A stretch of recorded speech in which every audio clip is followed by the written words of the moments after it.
Hello everyone, आशा है आप सभी लोग स्वस्थ होंगे।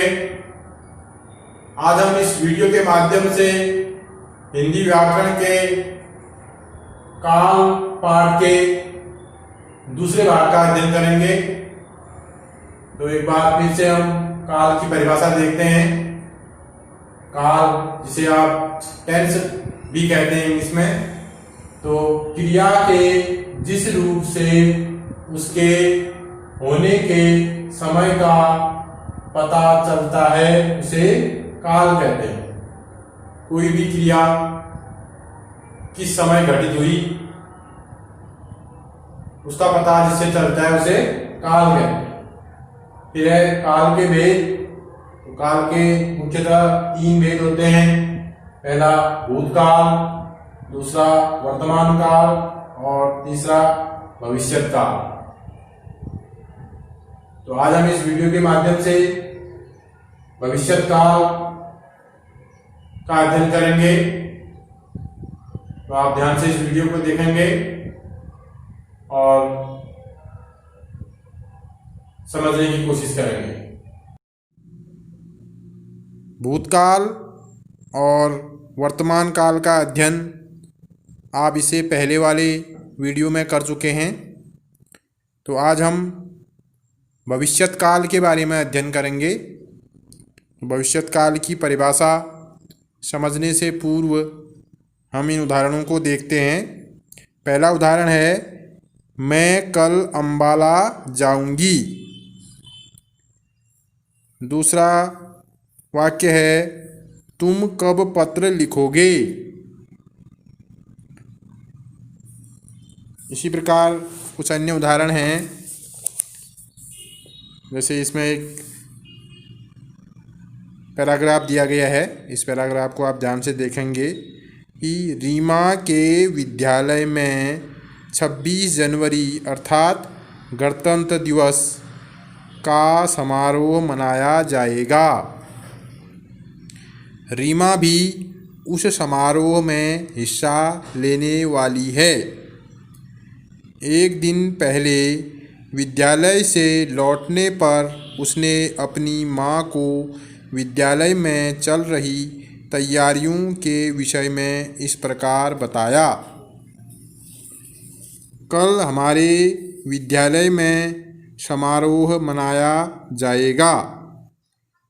इस अवसर पर मुख्य अतिथि झंडा फहराएंगे। विद्यालय को बहुत सुंदर सजाया जाएगा। इस समारोह में मैं भी एक कविता सुनाऊंगी। तो उपरोक्त वाक्यों में आपने देखा कि इन वाक्यों से यह पता चल रहा है कि ये घटनाएं भविष्य में घटेंगी। फ्यूचर में जो है ये घटनाएं होने वाली हैं, ऐसा हमें इन वाक्यों से पता चल रहा है। तो इन उदाहरणों से स्पष्ट है कि क्रिया के जिस रूप से यह पता चले कि वह कार्य आगे आने वाले समय में होगा या उस काम के होने की आशा या संभावना होती है, उसे भविष्यत काल कहते हैं। या दूसरे शब्दों में हम ये भी कह सकते हैं कि क्रिया के जिस रूप से कार्य के आने वाले समय में होने का बोध होता है उसे भविष्यत काल कहते हैं। कोई भी कार्य भविष्य में होगा हमें ये पता चलता है तो उसे हम भविष्यत काल कहते हैं। तो इन वाक्यों की जो पहचान है, इनकी पहचान ये है कि इन वाक्यों के अंत में प्रायः गा, गे, गी ये शब्द आते हैं। ऊपर जो भी मैंने उदाहरण आपको बताए, आप उनको अगर ध्यान से देखेंगे तो हर वाक्य के अंत में गा, गे, गी ये मुख्य रूप से आए हैं। तो इन उदाहरणों से स्पष्ट है कि क्रिया के जिस रूप से कार्य के आने वाले समय में होने का बोध होता है उसे भविष्यत काल कहते हैं। अब कुछ प्रश्न काल से संबंधित मैं आपको बता रहा हूँ, तो आप ध्यान से देखेंगे। इसमें आप देख सकते हैं कि प्रश्न दिया गया है कि दी गई क्रियाओं के काल लिखिए। आपने काल बताना है कौन सा टेंस है उस वाक्य में। पहला सेंटेंस आप पढ़ेंगे, ये लिखा गया है आज अच्छी धूप निकली है। तो वर्तमान की बात हो रही है, तो ये वर्तमान काल हो गया। दूसरा है कल तो बड़ी सर्दी थी।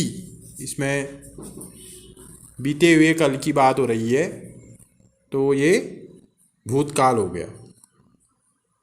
तीसरा है लगता है कल मौसम साफ रहेगा। तो इसमें आने वाले कल की बात हो रही है और अंत में गागे गी है, तो भविष्यत काल होगा। ऐसे ही अगला वाक्य है हम प्रदर्शनी देखने जाएंगे। तो इस वाक्य में भविष्य की संभावना है, यानी कल देखने जाएंगे, तो भविष्यत काल होगा। दूसरा प्रश्न है निर्देशानुसार काल बदलकर वाक्य पुनः लिखिए। आपको वाक्य दिया गया है और उसके सामने बताया गया है कि कौन से काल में इस वाक्य को आपने बदलना है। पहला वाक्य है निधि खाना खा रही है। भूतकाल में बदलना है, ये वर्तमान काल का वाक्य है, तो इसका भूतकाल हो जाएगा निधि ने खाना खा लिया था। अगला वाक्य है गाड़ी प्लेटफॉर्म नंबर 4 पर आ रही है।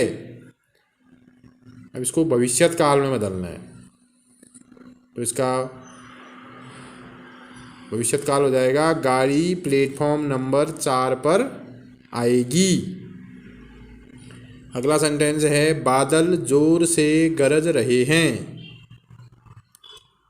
इसको भूतकाल में बदलना है, बादल जोर से गरज रहे थे। अगला वाक्य है बकरियों का झुंड पहाड़ी पर चढ़ेगा।